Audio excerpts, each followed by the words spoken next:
అందరికీ నమస్కారం. నేను డాక్టర్ మౌనిక, హోమియోపతి కన్సల్టెంట్.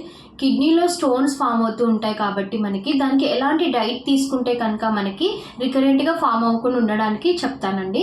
యూజువల్గా అయితే కనుక మనము చింతపండు పులుపు కానివ్వండి, టమాటా కానివ్వండి, ఆకుకూరల్లో 2 టైప్స్ ఆఫ్ కర్రీస్ మిక్స్ చేసుకొని తీసుకోవడం కానివ్వండి, నెక్స్ట్ వచ్చేసి వాటర్ ఇంటేక్ తక్కువగా తీసుకుంటే కానివ్వండి, నెక్స్ట్ మనం outside food, junk foods, oily foods కానివ్వండి, cheese content of the food, butter content of the food, ఇటువంటివి తీసుకుంటే కనుక మనకి రికరెంట్గా స్టోన్స్ అనేవి ఫామ్ అవుతూ ఉంటాయి.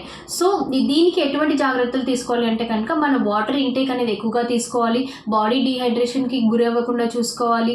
నెక్స్ట్ మనము పులుపు పదార్థాలు కానివ్వండి, ఆకుకూరలలో మనము double content of the curries అనేటివి మిక్స్ చేయకుండా తీసుకోవడం కానివ్వండి, ఇటువంటి ఫుడ్స్ అనేటివి మనం తీసుకుంటే కనుక ఫైబర్ కంటెంట్ ఫుడ్ ఎక్కువగా ఉండాలి, కాల్షియం కంటెంట్ ఫుడ్ అనేది ఎక్కువగా ఉండాలి. సో ఇటువంటి ఫుడ్ తీసుకుంటే కనుక మనకి కిడ్నీ స్టోన్స్ అనేటివి ఫామ్ అవ్వకుండా ఉంటాయండి. Thank you so much.